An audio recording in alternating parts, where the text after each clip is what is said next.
Ferdinand Marcos Sr. Gamit na gamit. Talagang walang iba ang gumawa nito. After Apo Lakay, wala ka ng makikitang pangulo na nagkaroon ng kumbaga ng concern sa mamamayang Pilipino para magpagawa ng mga specialized hospitals. Talagang Marcos lang ang mayroong malasakit. Talagang Marcos lang ang may malasakit sa sambayan ng Pilipino para magpagawa ng mga ganitong specialized hospitals. At talagang Marcos lang ang talagang nag-ayos, nagpagawa ng renovation sa Philippine General Hospital at nagpagawa pa si FL Imelda Romualdez Marcos ng maraming buildings para palakihin, palawakin ang serbisyo ng Philippine General Hospitals. At ngayon na naman, ginagawa na naman ito ng ating First Lady. Sabi ko, wow, Marcos lang talaga. Ang daming nagdaang pangulo, mga kaibigan. Pero never, wala ni isa sa kanila ang nakaisip na magpagawa ng specialized hospitals. Pero ngayon, ang pangulo natin nagpapagawa, cancer center. Philippine Cancer Center. At hindi lang dito sa Metro Manila, meron din sa mga regional. At yung Philippine Heart Center, yung mga specialized hospital, ginagawa sa mga regional. Hindi lang yan, pinapadami yung mga bukas centers para yung mga yung mga nasa iba-ibang mga rehiyon na hindi makapunta sa malalaking hospital, doon sila sa bukas centers. So, ang ganda mga kaibigan, Marcos lang talaga ang merong tunay na malasakit sa bayan na ito lang talagang administrasyon ng Marcos ang talagang may concern sa mga Pilipino pagdating sa health. Marcos lang ang gumawa ng mga specialty hospitals, mga kaibigan. Wala namang nagawa yung mga past administration eh. At lalong walang nagawa ang Duterte admin. Dahil ang Duterte administration, isa lang ang kanyang pinagtuunan, war on drugs. War on drugs. Pero hindi pa niya nawakasan, mas lalong dumami. At ang ginawa lang ay ginamit lang ang war on drugs para pagtakpan ang kanilang business. Yan po ang sinabi. Conclusion yan conclusion sa outcome ng hearing sa Quadcom. So, mga kaibigan, Lunita Batang, unang pinakamahabang tulay sa Pilipinas, doon sa amin, sa Tugigaraw. Hanggang ngayon, di pa nasira. Malaking tulong. Malaking tulong, EDSA umpisa ng hirap sa ating bayan. EDSA umpisa ng hirap sa ating bayan. Correct, no? Yun nga mga kaibigan after EDSA, talagang grabe na ang nangyari sa bayan natin. At eto, nagkawindang-windang ang mga proyekto ng gobyerno, naging substandard, andiyan na yung mga pagnanakaw sa mga proyekto, no? Pero sa panahon ni Apo Lakay, ni President Marcos Sr., talagang yung mga proyekto kailangan matitibay. Talagang napapatunayan natin yan mga kaibigan, no? Na matitibay talaga ang mga proyekto ni Apo Lakay. Walang makakapag-gano'n yan, makakapagpasinungaling yan, no? Walang makakasabi na hindi totoo yan dahil proven na yan sa lahat ng mga ginawa ni Apo Lakay na mga projects ay talagang matitibay, no? Yan.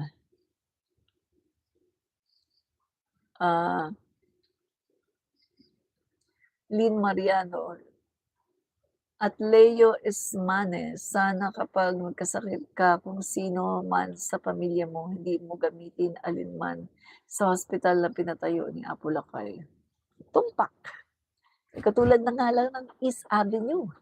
Mga kaibigan, yung East Avenue 'di ba, sa Quezon City malaking hospital, kumpleto din. Ang nagpagawa pala niyan ay sina Apo Lakay. Hindi naman pala East Avenue ang pangalan niyan, pinalitan lang 'yan nung nawala na si Apo Lakay. Bagong lipunan pala 'yan mga kaibigan, bagong lipunan, hindi naman pala East Avenue.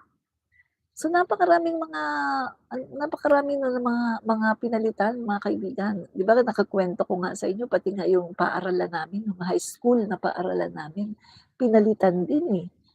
Ang, nagpagawa nun ay si FL, Imelda Romualdez Marcos. Ipinangalan niya sa kanyang tatay, Don Vicente Orestes Romualdez. High School and, Integrated High School. Yun po ang original na pangalan, Don Vicente Orestes Romualdez Romualdez Integrated High School. Pero nung nawala na sina Apo Lakay, iba na yung pangalan. Tinanggal na yung pangalan ng tatay ni FL, Imelda Marcos, at pinalitan ng ibang pangalan, ng Crony ni Cory Aquino. So, ganun po yung nangyayari 'no, pinapalitan nila at, magugulat ka na lang, "Oh, bakit meron na ditong Corazon Aquino Elementary School?" Magugulat ka na lang.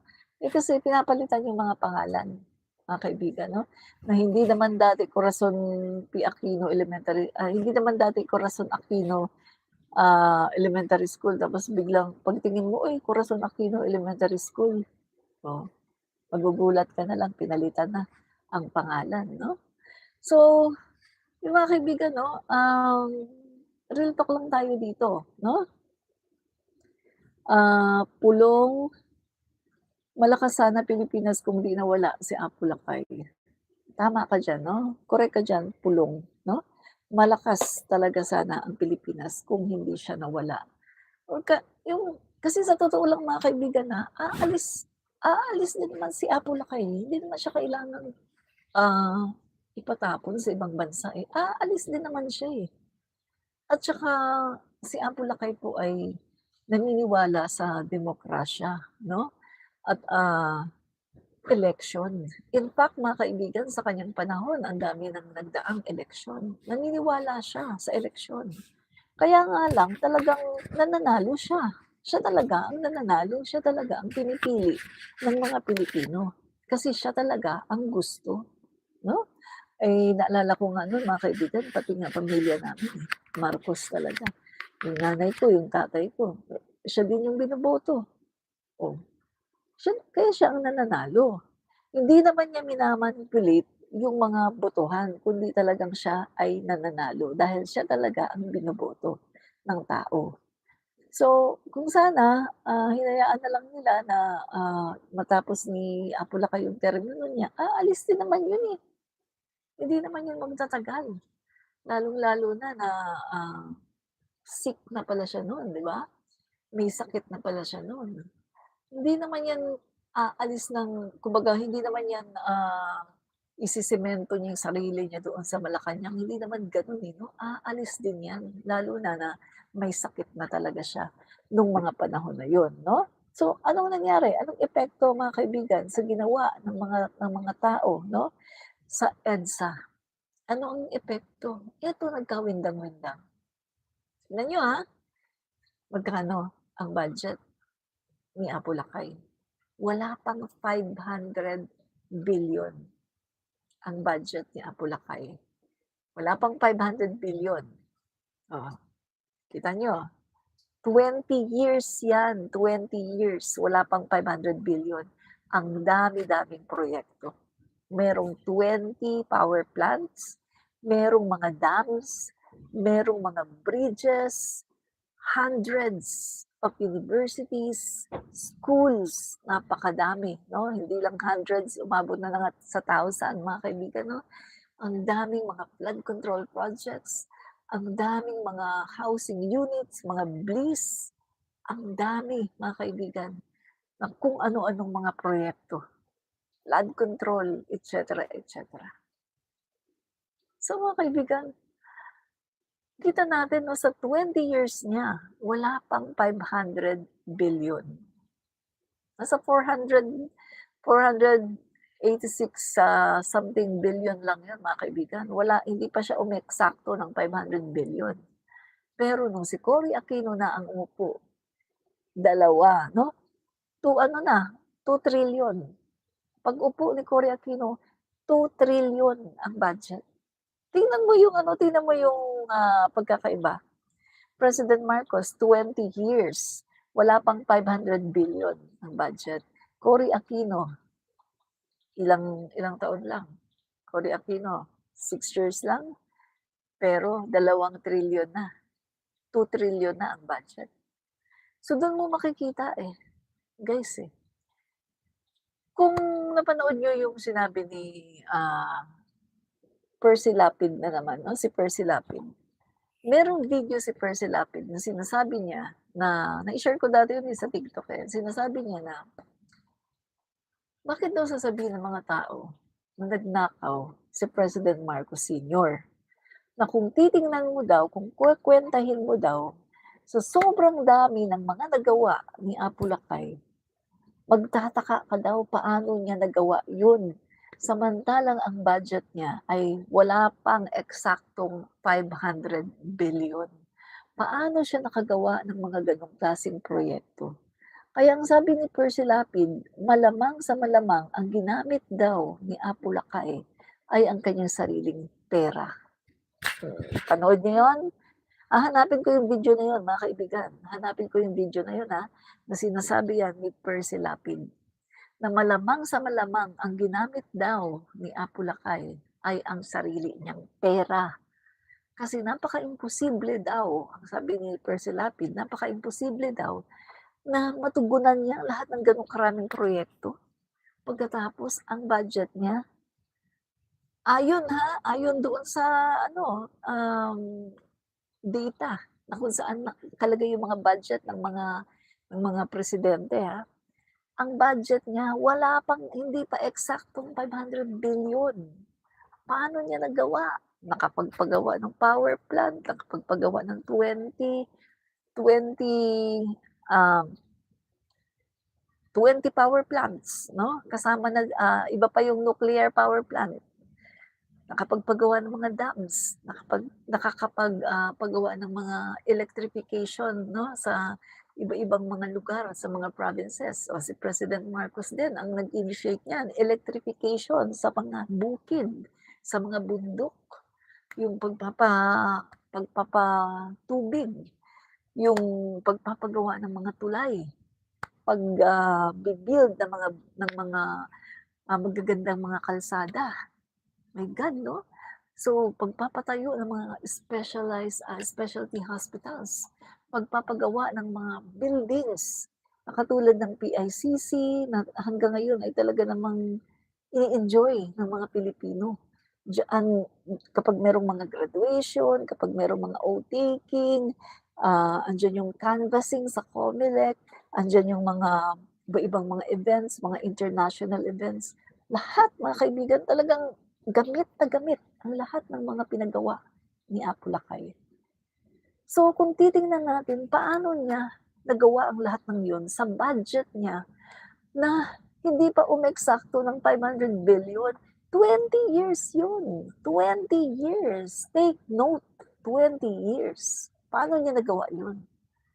Kaya yung sinasabi ni Percy Lapid, mukhang ang ginamit daw ni Apo Lakay ay kanyang sariling pera. Hanapin ko yung video na yan, nai-post ko yan, sa aking TikTok 'no. Mukhang sariling pera daw ni Apo Lakay ang ginamit niya. Kasi kung titingnan natin, hindi daw siya makakapagpatayo ng ganyan karaming mga proyekto. Ang titibay pa.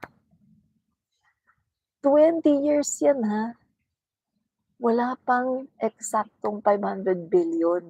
Samantalang ngayon 'no, pag-alis niya, Cory Aquino, 2 trillion, 2 trillion ang budget, Cory Aquino. 6 na taon lang. Si President Marcos Sr., 20 years. Paano mo yun ire-reconcile Saan nga ba niya kinuha yung pera na pinaggawa niya ng mga proyekto? Oh, paano niyo anong masasabi niyo doon? Anong masasabi niyo? Hmm, bakit nakapagawa siya ng gano'ng karaming proyekto na ang budget niya ay wala pang 500 billion. Nasa 400 something lang, eh, ang budget niya, eh, wala pang 500 billion. O sige nga, oh, sagot kayo. Sa tingin niyo, paano niya nagawa 'yun? Sa tingin ko, mga kaibigan, pera nga niya, sariling pera niya ang ginamit niya para makapagawa siya ng napakaraming proyekto sa Pilipinas. Kaya nga nakakatawa 'no, nakakatawa itong mga tao na nagsasabi na, "Ay magnanakaw, magnanakaw." Tingnan niyo yung mga nagsasabing magnanakaw, oh, anong nangyari sa kanila? Oh, 'di ba? So, hindi na natin ano, eh, kasi kumbaga wala na sila, eh, 6 feet below the ground na 'no. So, tingnan niyo yung nangyayari after President Marcos Sr. Hmm, nagkawindang-windang ang Pilipinas. Yung dati na nangunguna tayo sa ganitong klaseng larangan katulad ng edukasyon, nung nawala si President Marcos, anong nangyari sa Pilipinas? Nung dati nung andiyan pa si President Marcos, hindi naman tayo binubully ng China. Oh, after President Marcos, panahon ni Cory Aquino, nagkaroon ng courage ang China para umpisahan tayong i-bully, 'di ba? Sa panahon ni President Marcos, hindi tayo ganyan, hindi tayo binubully ng China. At sa panahon din ni President Marcos, hindi tayo ano mga kaibigan 'no, nakita mo yung mga bansa na kung saan nag-i-import tayo ng mga bigas. Anong sinasabi ng Vietnam, ng Thailand? "Dati kayo ang nagtuturo sa amin kung paano grow ng rice. Dati kayo ang ganito, bakit ngayon, kayo na ang nag-aangkat sa amin?" 'Di ba? Kasi dati nga naman, sila yung pumupunta sa bansa natin para mag-aral dito. Sila yung nag-aaral dito, diyan sa Iri, Los Baños 'no, para pag-aralan kung paano mag-grow ng rice. At sila rin ang nag-aangkat sa atin ng bigas. Pero after President Marcos Sr., anong nangyari? Wala na, pinabayaan ang agriculture, oo, angkat-angkat na lang, import-import na lang tayo, wala na, pinabayaan ang agriculture, walang nangyari. So anong nangyari sa Pilipinas? Umasa na lang tayo sa pag-i-import. Mabuti na lang at eto, mabuti na lang, Marcos na ulit ang presidente ng Pilipinas. At ngayong Marcos na ulit ang presidente ng Pilipinas, inayos na naman ng ating Pangulong Bongbong Marcos Jr. ang agrikultura. At kita nyo, umaayos na naman ang agrikultura natin, kaya nga nakakapagbenta na ng 20 pesos na bigas. At alam nyo ba, ang dami, ang dami ng harvest natin, ang dami nating bigas. Dahil yan sa ating napakatalinong Pangulo, President Marcos Jr. Dahil alam niya kung ano kung ano ang dapat gawin, kung paano ayusin ang sistema ng agriculture. Ngayon mga kaibigan, nare-realize ko na kung bakit pinagpilitan niya noon ang sarili niya na maging secretary ng agriculture. Kasi eto pala yung gusto niyang gawin. Gusto pala niya na talaga na maging Secretary of Agriculture siya dahil gusto niya talagang ayusin ang agriculture natin. Kita mo, oh, anong ginawa ng presidente natin? Nagpagawa siya ng batas, no? Sa mga mambabatas natin, sa Congress, sa Senado, nagpagawa siya ng batas. Ang sabi niya, gumawa kayo ng batas na buburahin ang lahat ng mga utang ng mga magsasaka. At nung nagawa na, ipinasa sa kanya, pinirmahan niya, binura ang lahat ng pagkakautang ng mga magsasaka. Yan yung first step mga kaibigan. Bakit importante na burahin ang utang ng mga magsasaka? Alam niyo ba na ang mga magsasaka natin, problema nila yung kanilang utang na nagpatong-patong na pati mga penalty, pati yung mga kung ano-ano ng mga pinatong-patong 'no. May mga dati nga mga kaibigan 'no, nung pumupunta kami doon sa pagpamimigay ng pangulo natin 'no, ng mga CLOA. Alam niyo ba nakakapag-interview kami ng mga senior citizen, mga ang tatanda na.